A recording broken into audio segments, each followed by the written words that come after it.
Hey everybody, Joe from Joe of All Trades, bringing you another episode of Flick Picks, and we're covering what I believe might be the most underrated Sylvester Stallone movie of all time, and it's 1981's Nighthawks. Why is it on Flick Picks? It's been forgotten amongst other Stallone action films, even the bad ones. I think if you are a fan of Sylvester Stallone, you know that he's made some pretty terrible movies. And this one, even though I think is pretty good, somehow it gets forgotten or lost in the mix. It's by no means any Stop or My Mom Will Shoot or Over the Top or even Assassins or The Specialist. This is much better than those films, but a lot of people just kind of forget about it. So that's why I have it on Flick Picks. Let's dive in. It was distributed by Universal Pictures. It was written by David Shaber. Shout out to Mr. Shaber, born in Cleveland. He's also known for writing The Warriors, Flight of the Intruder, and he wrote the final uncredited draft for The Hunt for Red October. It was directed by Bruce Malmuth, even though I think a lot of people will say, at least that were involved with production, that Stallone really was the secret director of this film. However, Bruce Malmuth is the credited director. He also directed a 1990s Hard to Kill Steven Seagal film, and I'll delve into Steven Seagal films here in the near future. But obviously starring Sylvester Stallone, Billy D. Williams, Lindsay Wagner, Rutger Hauer in his American film debut, and also a supporting role from Joe Spinell. The Joe of all trades, maybe hero of those guys. But Ms. Wagner, also known for TV's The Bionic Woman. Rutger Hauer was in, like I said, this was his American film debut. He's also known for Blade Runner, Batman Begins. I think a pretty decent, underrated 80s action movie is Escape from Sobibor, where he's the star of it, and it's actually like escape from a concentration camp action movie. It's pretty good. And then obviously Joe Spinell played Willie Chi-Chi in The Godfather, Gazzo and Rocky. He played a part in Cruising that will be on Flick Picks.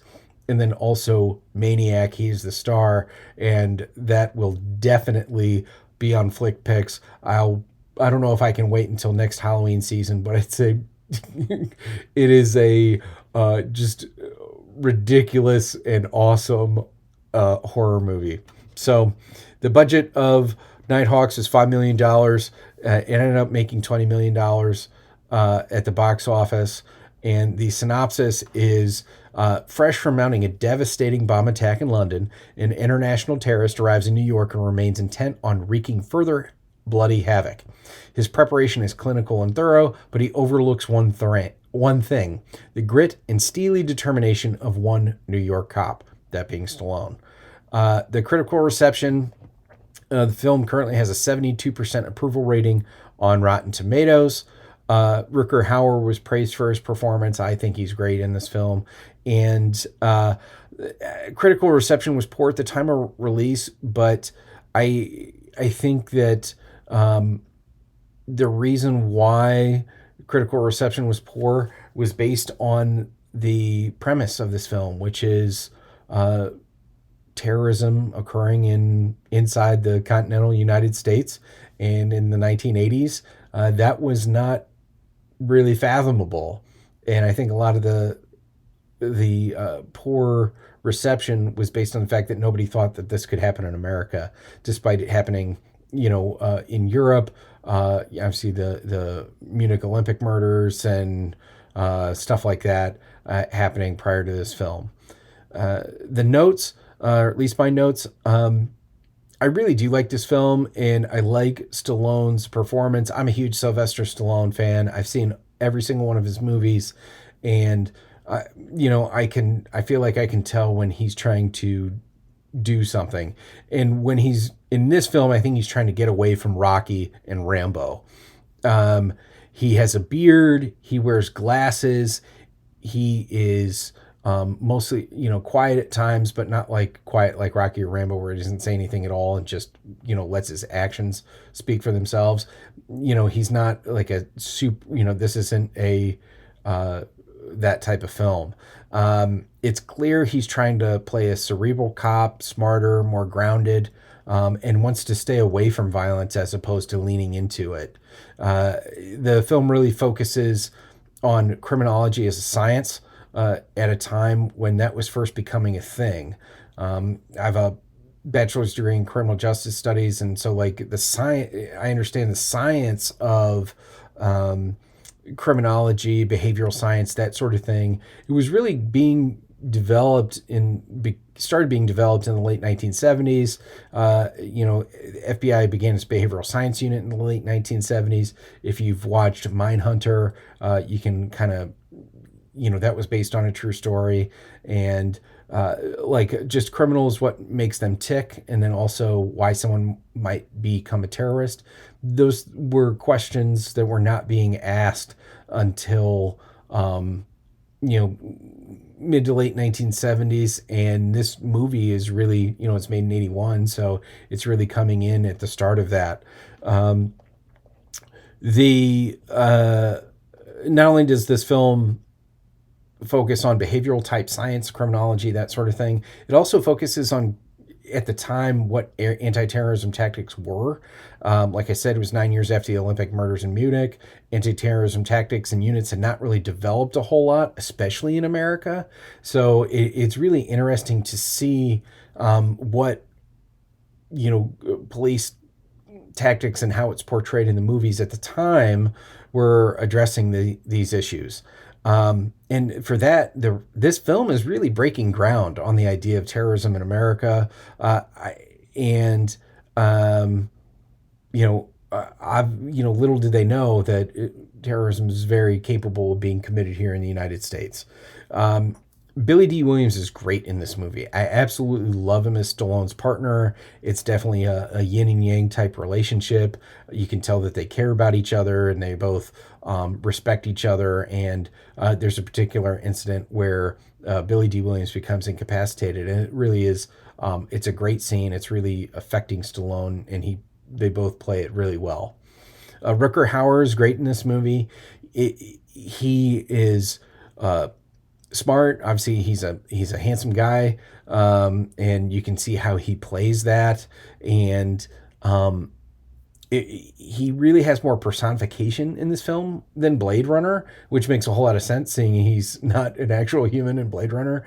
But he gets off to show he gets to show off more range, and I think that I like him in this movie just as much as I like him in Blade Runner. Joe Spinell, he's great in this film. There's a particular scene that he shares with Stallone when Stallone is perplexed about being reassigned to this new anti-terrorism unit, and they really get after each other in the scene. And it's two guys knowing how two great actors really firing off of each other. It's a great scene. The action scenes are great, simple, not over the top. Practical. I mean, like, to be honest, even saying that practical effects, they don't even really need those. They're pretty simple, foot chases, that sort of thing. There's one particular scene, I think it's the best scene in the film, where Stallone and Billy D. Williams are looking for Hauer in a disco. They find him, and it eventually leads to a foot chase. But in the moment when they're trying to identify whether it's Rutger Hauer or not, his character's name is Wolfgar, whether they're trying to figure out whether it's Wolfgar or not, and the music is playing. There are strobe lights, and Stallone just has this look on his face. He's staring through all of that to try to figure out if Rutger Hauer is the bad guy or not. And it's a really, really good scene. And, Stallone is absolutely just not distracted by anything around him. He's so focused on catching this guy. And I just think it's a great scene. It's probably the best scene in the movie, if you ask me.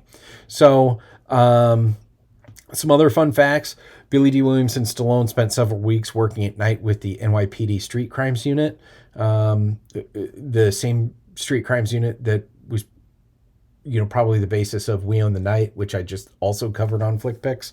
Stallone did his own stunts, and there are some pretty decent stunts in this movie. I'll just say there's a particular scene where he his fear of heights would really bother him for like a really long time after shooting the scene. So you'll have to see that.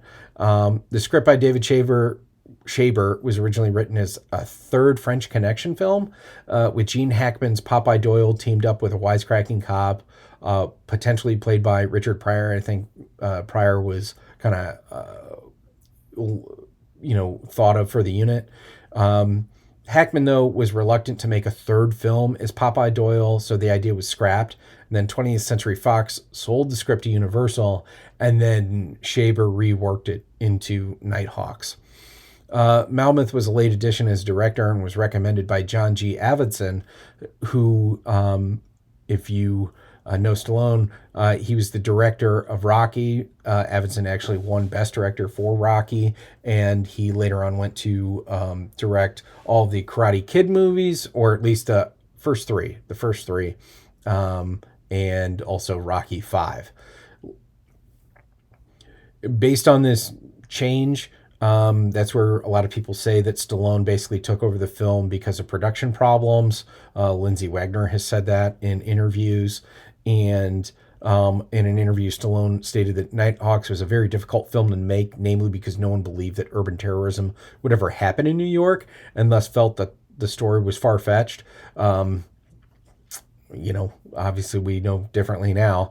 And then Stallone stated in an interview promoting the re-edited release of Rocky 4, or he was in an interview promoting the re-edited release of Rocky 4, that he wished he could have released a cut of Nighthawks, his cut, rather than the theatrical version that we all get to see. So it appears that there's some secret cut out there that has a little bit longer runtime, and obviously Stallone liked a lot more. This movie comes in 100 minutes, so it's pretty fast, pretty slick. But I think to give this movie more depth, an additional 20 or 30 minutes of cut footage may have helped it.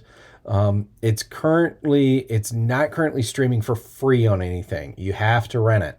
But this movie, as it is, older film, not all that high critical praise or clicks, that sort of thing. It does bounce around on free streaming services, Pluto, Tubi, Plex, that sort of thing.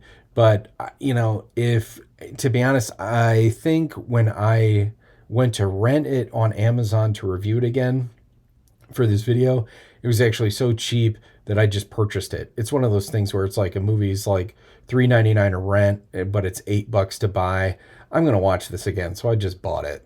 But I would say if you are in the mood for a Stallone action film and it's something you haven't really seen before or don't know too much about, I would absolutely recommend checking out Nighthawks. If you watch it and go ahead and leave your thoughts about it in the comment section below. And if you want to make any recommendations for me to cover any other films, please leave a comment in the comment section below. If you like this video, please like, comment, share, subscribe. We're on YouTube, Instagram, Spotify. And if you want to help the channel out, go ahead over on to Patreon. I would dearly appreciate it. And other than that, happy watching, and cheers.